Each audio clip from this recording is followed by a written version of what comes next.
¿Cómo están? Esta es una nueva edición de este espacio diferenciado de Chacra TV, este segmento que ideamos para intercambiar ideas con el productor en el campo, en este caso un nuevo programa especial. Vamos a hablar sobre valor agregado en el agro, distintos planteos que han logrado reconvertir commodities en productos elaborados y obtener de ellos un rédito sustancial respecto de lo que hubiera sido la venta tal cual. Eso incluye la reconversión en carne, plantas de etanol, fábricas de aceite insertas dentro del propio campo. Mejor dejemos que los agrolíderes nos cuenten su experiencia.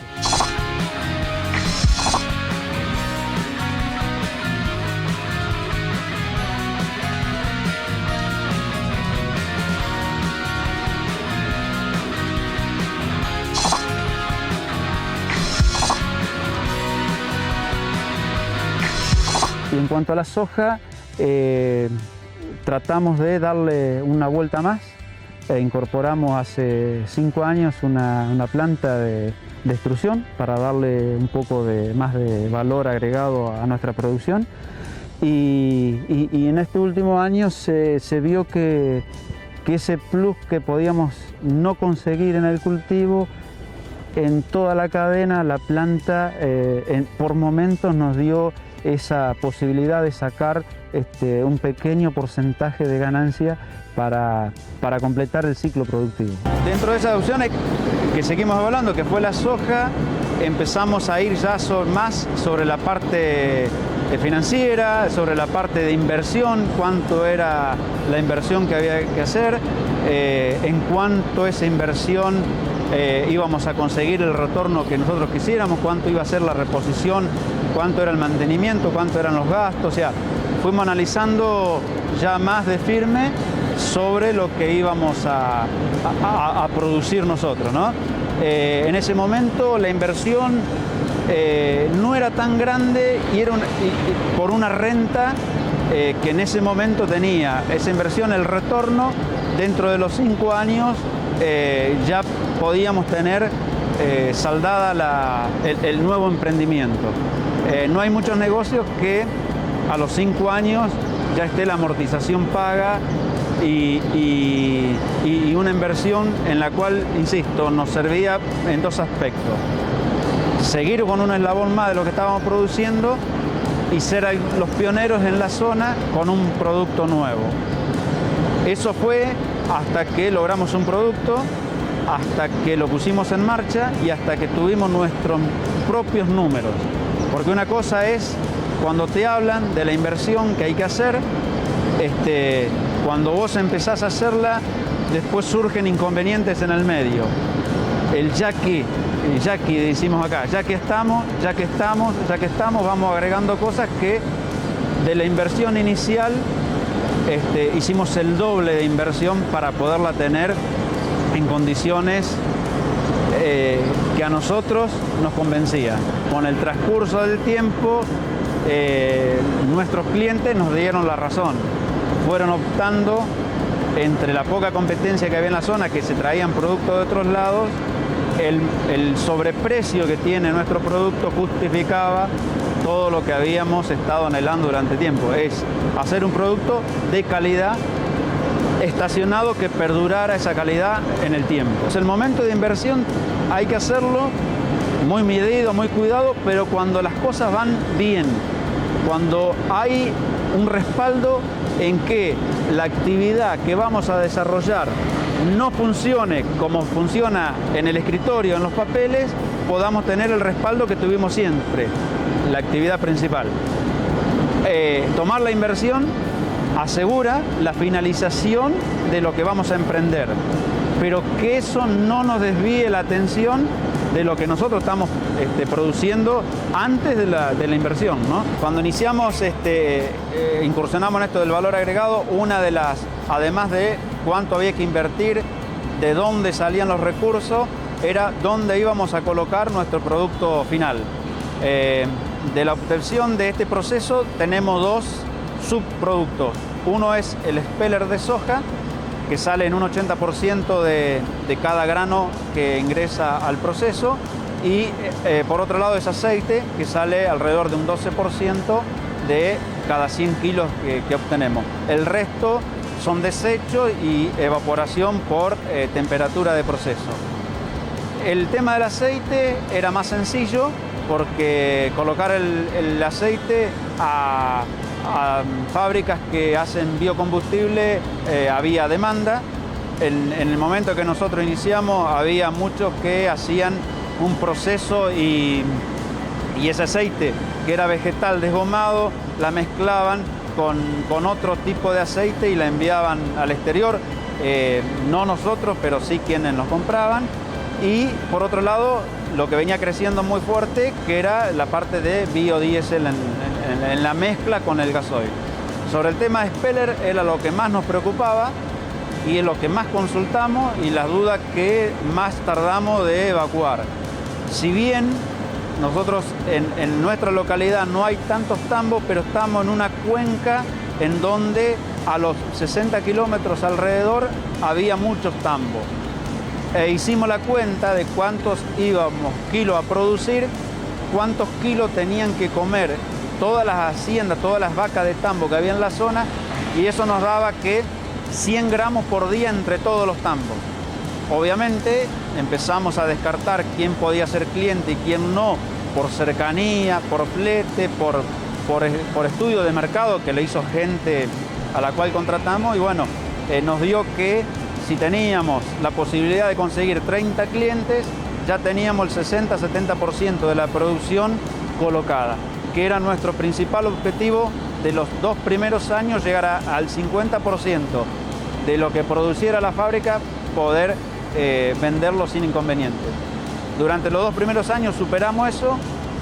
En el medio hubo momentos en que trabajábamos al 100%, o sea, las 24 horas, y tuvimos que dejar de lado clientes porque no llegábamos a satisfacer la demanda que teníamos. Depende el año, depende la superficie que sembremos, depende si nos arriesgamos a alquilar más o menos superficie, y de acuerdo al rinde que tengamos en ese año, pero el 60-70% de nuestra producción pasa por la planta. Acá la planta, la mercadería que entra es toda la buena. Cuando hay algún problema, ya sea de impurezas y demás, se corrige ante el proceso. Pero si hay, como en este último tiempo, hay mucha soja que tiene mucho dañado, producto de anterior a la cosecha y post cosecha en el embolsado, esa soja por acá no pasa. Y la diferencia, cuando uno la lleva a puerto, los descuentos son enormes. Pero nosotros no usamos por una cuestión de la calidad de nuestro producto final. Además de todas estas cuestiones que decía de ventajas y desventajas, pasarlo por este proceso hay un cierto margen en el cual uno lo puede elevar sus pretensiones o bajarla de acuerdo al mercado, pero indudablemente que nosotros tenemos un funcionamiento de esto porque nos deja un valor extra. Para eso lo hicimos, para eso creamos un valor agregado y hay un 6, un 7, un 8, depende los momentos.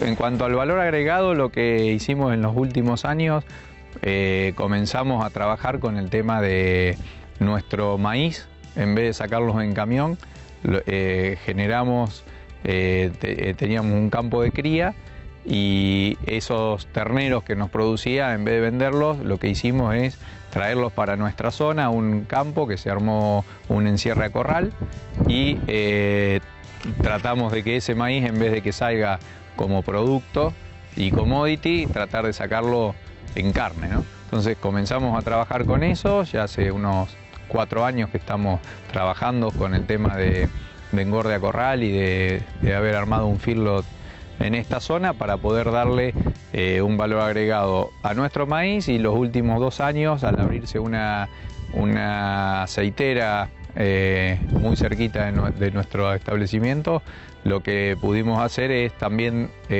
poder darle alguna parte de nuestra soja un valor agregado, entregándola como Speller como soja y nos devuelven el speller de soja, ¿no? Entonces también empezamos con eso.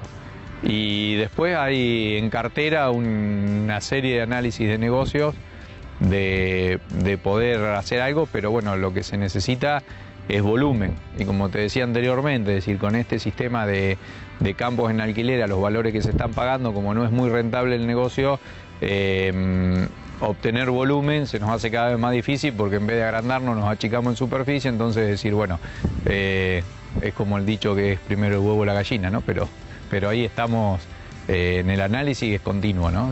Todos los años volvemos a repensar qué poder hacer. Esta vuelta de rosca de lo que es tratar de no sacar commodities per se y hacer algo de valor agregado de esta forma, ¿no? Con el tema de incorporar, en este caso, ganadería. Nos ha mejorado en los últimos años el negocio y más teniendo el ciclo completo, ¿no? De poder tener en un campo la cría y tener después el engorde de ese ternero. El negocio agrícola que hablamos anteriormente, que era muy fino, el negocio ganadero, y los últimos años no fue malo, entonces nos ayudó como empresa a poder tener y mejorar nuestra rentabilidad al fin de campaña por el hecho de tener este tipo de negocios, ¿no? De no quedarnos en un solo tipo de negocio.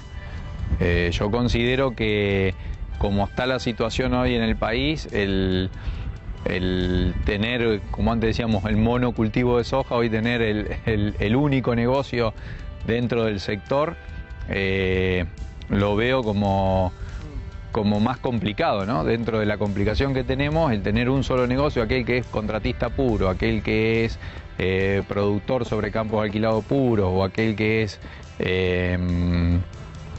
que tenga algún negocio único, me parece que estamos en una zona del riesgo altísima, ¿no?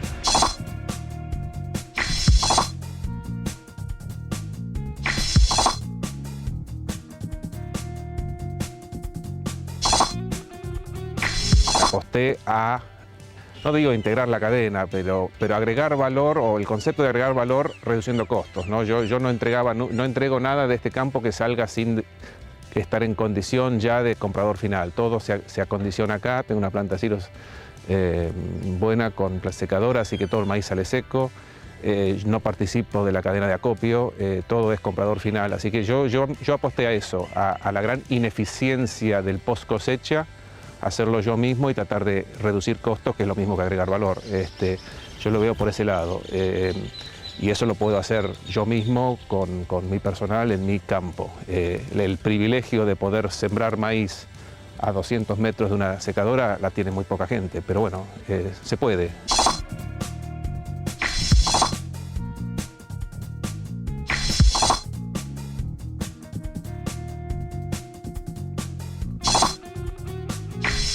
A nosotros nos gustan mucho los convenios. Con Candial, que es nuestro producto principal, tenemos desde muchos años convenio con el Molino de la Plata. Tenemos muy buenos rindes, es una relación muy buena. El Molino de la Plata es una empresa de primera calidad y de primera ética también. Hacemos avena para Quaker, hacemos algo de confitero, algo de coriandro, que son especialidades, alpiste también, que dan, cuando tiene el mercado un buen margen por hectárea. Creo que la invernada hecha como hacemos nosotros acá es una forma importante de darle un valor agregado a la producción agrícola. Este maíz, que no es malo, podría rendir 9.000 kilos por hectárea, dándolos a entonces que si lo vendemos puede valer $110 por tonelada. Si lo damos a la hacienda, duplicamos el valor en términos de carne. Entonces, la agricultura, la invernada permite de agregarle valor a la agricultura. No es distinto que tener un molino o tener una fábrica de aceite de soja pequeña, artesanal. Es una transformación del producto agrícola en algo que tiene más valor. El Candial es interesante porque se cobra temprano, porque se puede hacer calidad, el comprador la paga, mientras con trigo pan no siempre la paga. Y entonces en el Candiala nos gusta el convenio porque podemos hacer un cultivo de alta tecnología con un comprador que paga esta tecnología. Estos convenios representan quizás un 40% de nuestras ventas. Otros 20% son especialidades, alpiste, coriandro y girasol confitero, y el 40% que queda son commodities, soja, maíz para el mercado y girasol para la industria.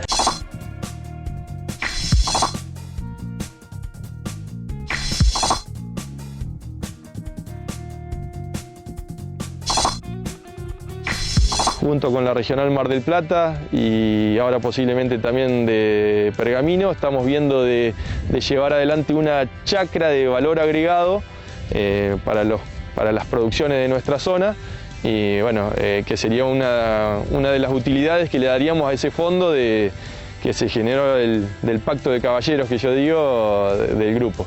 Estamos analizando la chacra de valor agregado. Estaría compuesta por el sistema chacras de APRESID, por el INTA, que ahora se firmó un acuerdo en Balcarce, creo que fue en octubre pasado, y bueno, estamos viendo cómo llevarla adelante en todo sentido. Está en formación, de hecho los integrantes definitivos todavía no estamos. Pero la idea es agregarle valor a la producción primaria.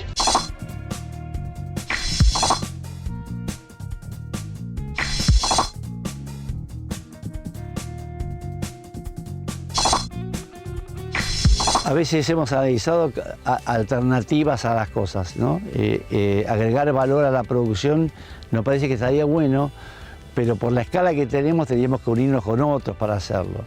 Yo, por ejemplo, veo en Reville se generó una aceitera entre un grupo de productores entre Valdicera y Reville, deben ser 4 o 5 productores, y lo que producen es muy poquito, realmente lo que pueden hacer es muy poco, pero bueno, eran campos de 200, 300 hectáreas cada uno que se juntaron y además de eso compran para poder hacer. Yo creo que hoy con la capacidad que hay de producción de aceite de soja, por ejemplo, o etanol, estuvimos viendo la posibilidad, pero el negocio que te ofrecen para vos es un negocio bastante complejo. Y es complejo porque tenés que vender lo que sobra, tenés que conseguir que te lo compren, la producción se la lleva el dueño de la planta, y en el medio estás ahí con un montón de gente, con un montón de instalaciones. Yo soy más creyente en hacer bien lo que hago, y no, porque cuando vos te vas a una escala mucho mayor a la que tenés, empezás a tener desviaciones en cuanto a la eficiencia con que haces las cosas. Entonces, hacer lo que estás haciendo, hacerlo bien, tratar de hacerlo con la gente que tenés que hacerlo, la menor cantidad de gente posible, y producir mejor. Con eso es un negocio que funciona, pero hay que saberlo hacer. Valor agregado es el tema, esta opción de sumarle rédito al commodity, a la venta tal cual del commodity, buscando distintas opciones. Más agrolíderes nos hablan de su experiencia.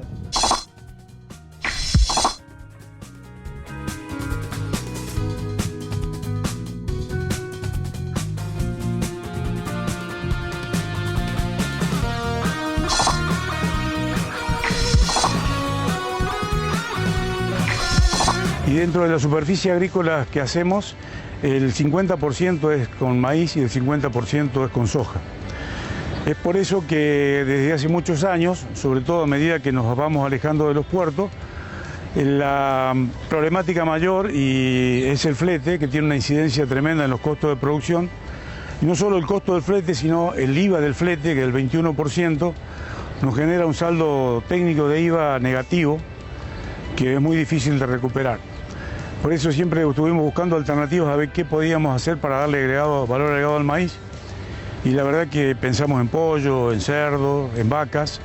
Y bueno, nos dimos cuenta que la combinación con vacas y con etanol era la que más volumen nos podía llegar a consumir. Pero bueno, la problemática mayor es que para hacer etanol existían solamente las megaplantas, y para hacer una megaplanta había que juntarse un grupo de productores y juntar muchísimos millones de dólares, que eso no era posible. A partir del año pasado sale este proyecto de la mini destilería de la firma Porta, y bueno, creemos que este es un proyecto realmente revolucionario, porque permite a un productor o a un grupo de productores asociados hacer esta inversión y generar valor agregado en origen. Nos pareció que era revolucionario porque era una forma de integrar la agricultura, la ganadería y la producción de energía dentro del mismo campo, sin mover maíz y sin mover burlanda, y pasar de tener a un negocio a tener 3 negocios, porque creemos que tecnológicamente es muy competitivo con las megaplantas, porque nosotros no tenemos flete de corto, no tenemos flete de burlanda, y porque además no tenemos que evaporar la burlanda, sino que se la damos a tomar a los animales. Pero hoy, si te digo, nosotros tenemos un negocio combinado, la planta no es nuestra, es de Porta, nosotros hicimos la obra civil y bueno, y le damos los servicios de abastecerla de maíz y de consumirnos la burlanda. Nos mejora el negocio, y lo que a nosotros aspiramos es que en un futuro no muy largo podamos comprar la planta y poder destinar ese etanol, que hoy es un negocio de Porta, lo podamos vender a las petroleras y pase a ser el negocio nuestro. Pero fundamentalmente no lo miro cuánto le doy de más al maíz, sino que tengo 2 negocios más. Tengo el negocio del filo y tengo el negocio del etanol. Y los 2 tienen que ser rentables, digamos, para que la planta, nosotros queremos y creemos que se debe amortizar rápidamente, digamos. Nosotros. Parte mía fue la obra civil. Porta me bonifica a mí una determinada cantidad de dólares por tonelada de maíz que yo le proveo para que yo amortizo la obra civil, y a su vez me queda la burlanda a un precio razonable y sin flete puesta acá en el campo. El negocio, el alcohol, hoy es un negocio de Porta, donde Porta se lo lleva, pero en un futuro queremos que el negocio del alcohol también sea nuestro y poderle vender a las petroleras. Para poder entrar a venderle a las petroleras, nosotros hemos conformado una sociedad anónima donde la integramos las mini DES que están funcionando, Porta y las que se vayan a incorporar a futuro, para que esa sea la empresa que comercialice un volumen equivalente a las megaplantas, ¿no es cierto? Y bueno, y con eso nos estamos inscribiendo en la Secretaría de Energía para poder solicitar el cupo. Y después venderíamos en grupo, digamos, un volumen importante, ¿no? Del silo va a una moledora, se muele en unas partículas muy finitas, muy chiquititas, que no me acuerdo cuántos micrones. De ahí ese maíz se pasa por un tamiz para que no, si hay alguna parte más gruesa, quede afuera. Y de ahí va a un tanque de mezcla, donde se le agrega el agua y las enzimas y los productos que son necesarios para empezar a cortar la cadena del almidón. Luego de ahí pasa a un tanque que se llama tanque de cocción, donde ese proceso se termina de producir, y de ahí va a un tanque de fermentación. En ese tanque de fermentación está aproximadamente 60 horas, y luego de ahí pasa a la columna de destilación. Ahí es donde de la columna de destilación se separa el alcohol del mosto, que el mosto vendría a ser, luego el mosto ese se separa en lo que es burlanda, que es como una polenta con un 30% de materia seca, y un líquido que tiene un 5% de burlanda soluble en esa agua, que eso va a otro proceso y directamente de ahí va a los bebederos. Esto que se debe tomar vinaza es único en el mundo, ¿sí? Los únicos 3 lugares y próximamente el 4, que son las únicas mini DES que hay en el mundo, que en los otros lados el proceso es por deshidratación. Es un proceso costoso y si no sería un problema ambiental tremendo tirar semejante cantidad de agua, ¿viste? La maíz muere 40 toneladas por día. En 30 días son 1.200 toneladas, si lo multiplico por 12 son 14.400 toneladas. Son 14.000 toneladas que se va a consumir la planta en el año, en 12 meses. Las claves de dónde hacer una mini DES es la ubicación de donde se produce el maíz. Mientras más lejos del puerto, mejor. Si nos vamos al norte de Santiago del Estero, al Chaco, a Salta, o Formosa, es mucho mejor porque el costo de la materia prima principal es el maíz. La segunda cosa es que el feedlot esté pegado a la mini destilería. O sea, el maíz lejos del puerto y la hacienda pegada a la mini destilería, cosa que no haya que transportar la burlanda, simplemente del depósito de burlanda se va cargando el mixer sin ningún costo adicional de flete, ¿no es cierto? La burlanda es un subproducto importante de los que sale, bueno, y tiene un 70% de agua. Entonces, si uno tiene que trasladar burlanda a más de 50 kilómetros, está transportando un 70% de agua. Por eso la clave es tenerla pegada al feedlot, ¿no es cierto? Para no tener costos adicionales de flete, ¿no? La burlanda es un suplemento proteico, o sea, es el maíz que se le sacó la energía y le quedó la proteína y la grasa. O sea, es un elemento proteico y energético que reemplaza a lo que vendría a ser el suplemento proteico con harina de soja o espera de girasol. En este momento hay 4.500 cabezas de bajo peso porque compramos animales chicos. La idea es hacer una recría a campo con parte de esos animales para poder salir con un peso de faena cercano a los 400 kilos o 450. Entonces necesitaríamos para comernos todas las burlandas tener alrededor de 6.000, 6.500 cabezas con un peso mayor, con un peso promedio de filo desde alrededor de los 300 kilos. Y la empresa busca hacer más cosas, la empresa pasa a ser más compleja, pero a su vez también empieza a ser más estable, ¿no?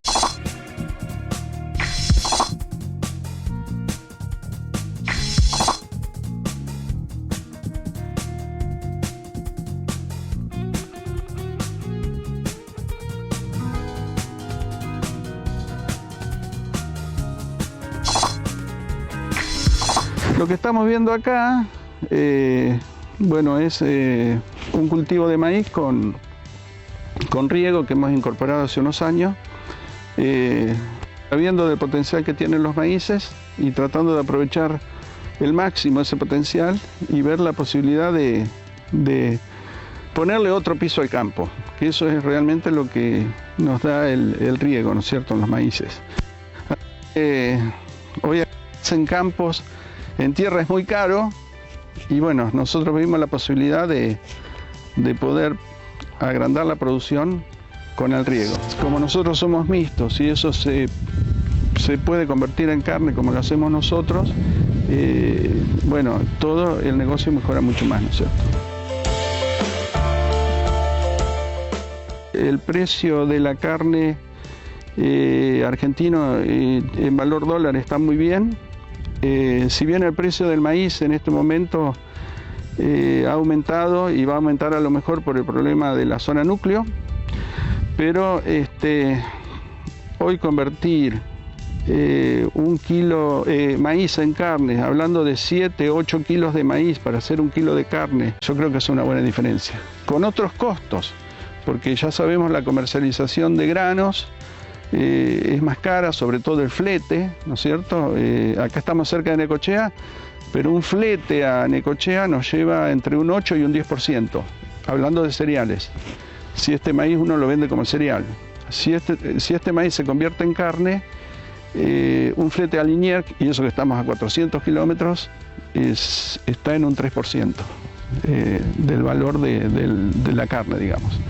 Así que, bueno, uno tiene esa alternativa que le estamos aprovechando. Y por otro lado, la carne es como que da más estabilidad al sistema, ¿no?, desde el punto de vista económico, porque los cultivos tienen sus riesgos. Yo a un ternero engordado en un feedlot con este maíz le puedo ganar 100 kilos de carne. Es mucho más seguro que la ganancia que me puede dejar la soja, que en esta zona son de 300, 400 kilos de soja, con un riesgo en la soja de no poder cosechar, ¿no es cierto? Mientras que con la carne siempre uno va a tener el ternero convertido en novillo. 7 kilos de maíz para convertir un kilo de carne son algo así como, si este maíz da 14.000 kilos, estaríamos hablando de 2.000 kilos de carne. La empresa engorda más o menos 1.000 novillos por año y Hace años antes de que estuviera el feedlot se precisaban 1000 hectáreas de pasturas para terminar esos nomillos. Hoy lo hacemos en 2 hectáreas. Entonces ha habido un cambio tremendo, ¿no es cierto? Es como que ya no se concibe el engorde a campo.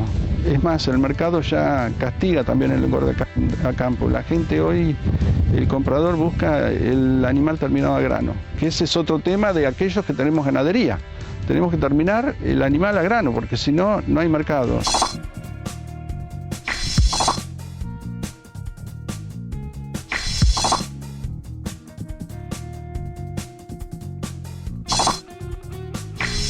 El sector industrial de la empresa consta de una pequeña fábrica de extracción de aceite de girasol, una fábrica pequeña que empezó más o menos hace 6 años. Básicamente nació como una idea de tratar de agregar valor a algo de lo que uno hacía, tratar de disminuir los riesgos que conlleva la actividad agropecuaria, probar con algo nuevo. Y bueno, cada vez que yo iba a Buenos Aires y pasaba por Bolívar, que veía que hay una aceitera por ahí, era un sueño tratar de entender cómo podía ser ese negocio. Se me presentan 2 hermanos casualmente con la misma idea y bueno, arrancamos. Yo tenía la suerte en el campo de tener la planta de silos y un galpón muy grande libres, o que no le daba un uso muy intensivo, o sea que todo el esqueleto de la fábrica ya estaba preparado. Hoy en día, por suerte, la fábrica está funcionando bien, hemos ido agregando nuevos procesos. No solamente tenemos el extrusado, sino que hace un año agregamos el peleteado del suplemento proteico que deja la extracción de aceite. Hemos encargado una descascaradora, el aceite lo filtramos, hacemos un doble filtrado y bueno, es un negocio que le agrega valor agregado. No es un negocio de grandísimo margen, pero es un negocio de poco riesgo. Uno compra materia prima, la procesa y vende, es un negocio distinto al que estamos acostumbrados en el campo, es un negocio de mucho movimiento de capital, de mucha rotación de capital. Tuvimos que aprender también con eso, pero es un negocio que por suerte es positivo en este momento. En el transcurrir del camino nos dimos cuenta de un montón de cosas. Primero nos dimos cuenta que el girasol es bastante difícil, tiene sus mañas para sacar aceite. El hecho de que sea una semilla con cáscara complica todo el proceso. Bueno, hemos aprendido a fuerza de prueba y error. No hay muchas fábricas en la zona nuestra, de nuestras dimensiones, que solo hace extracción con prensas, no hacemos extracción por solvente. Así que nuestra eficiencia es clave a la hora del trabajo. Y bueno, nos fuimos dando cuenta que el Speller también tenía una salida, porque nosotros podíamos venderlo fraccionado a pequeños productores. Y bueno, casi sin darnos cuenta y sin mucho análisis previo, empezamos a caminar.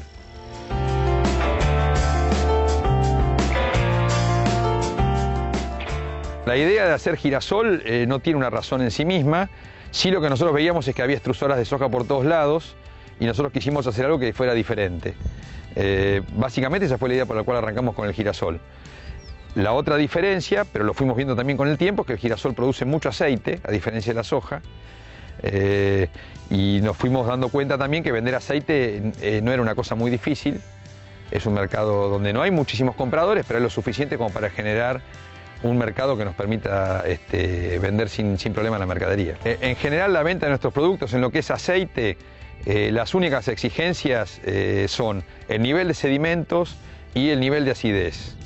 En general, al ser líquidos, el nivel de acidez es fácilmente manejable con las mezclas, igual que el nivel de sedimento. Nosotros tenemos formas de medirlo antes de que salga el camión. En general no es que sea motivo de rechazo, sino motivo de descuento. Básicamente es lo único que te piden los compradores. Y en el caso del pellet, nosotros hacemos análisis todos los meses que vamos entregando al que lo requiera de los que nos compra. Generalmente andan en un nivel entre el 23, 24, 25% de proteína y entre un 8 y 10% de extracto etéreo, es decir, de aceite. Y en general en el caso del pellet tenemos un montón de compradores, porque como nosotros fraccionamos, cualquiera puede venir y comprarnos. No tiene que comprarnos un camión, como puede pasar en las aceiteras grandes. Vendemos a feedlot, vendemos a cabañas, vendemos a una fábrica de alimento balanceado también. Es decir, la demanda que tenemos del pellet es superior a lo que nosotros podemos ofrecer. O sea que no tenemos problema en ese sentido. Nosotros cuando arrancamos con la fábrica tuvimos que salir en un principio a armar nuestro mercado, pero rápidamente lo que parecía que que era un poco de miedo, que era vender el pellet, enseguida fue vendido. Inclusive al principio no era pellet sino speller, no lo peleteábamos, era un poco más difícil de manejar, pero sin embargo ya te digo, con este tema de cobrarlo un poquitito más barato si era necesario, dar un poquito más de plazo y que vos podías llevar los kilos que quisieras, esa es nuestra ventaja comparativa con respecto a los grandes que nos rodean. Lo que nosotros estamos buscando y que es lo que obtenemos es sacarle al girasol un 10% más de precio. Hoy en día el objetivo que lo estamos logrando es sacarle al girasol entre 400 y 500 pesos más de tonelada de ganancia. Y en eso más o menos es generalmente el promedio histórico. Ha ocurrido algunos momentos que perdemos plata, nos ha pasado, dura poco tiempo y las 2 veces que nos pasó, en general, lo primero que reaccionó fue el pellet. Lo que nos ayudó a ser positivos de nuevo fue el incremento del valor del pellet. Pero es la corta experiencia que tenemos nosotros en este mercado. El objetivo es el 10%. Nosotros lo que estamos viendo que el futuro nuestro es tratar de ser más eficiente en el tema energético. La fábrica donde tendría que apuntar es a tratar de gastar un poco menos de luz y un poco menos de gas. Estamos haciendo algunas investigaciones al respecto. Por ejemplo, cambiar la matriz energética de la caldera, que en vez que sea gas, tratar de buscar glicerol. Estamos investigando alguna fuente alternativa. Inclusive nos dicen que hasta la misma cáscara podríamos usarla para bajar el costo de la energía.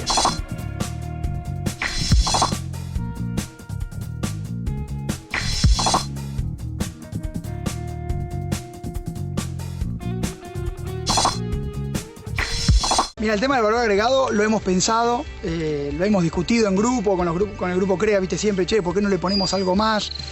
Los poquitos ejemplos que vimos de valor agregado, qué sé yo, las plantas de biodiesel, que es algo que uno podría llegar a hacer, y no la pasan bien en algún momento.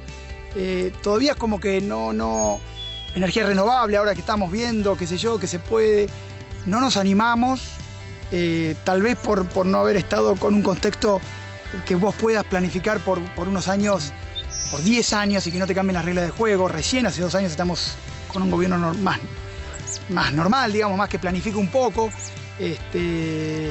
Todavía no vemos, nosotros por lo menos en nuestra empresa, agregarle valor a lo que hacemos. Nos preocupa y nos gustaría encontrarle la solución, pero bueno, estamos en eso.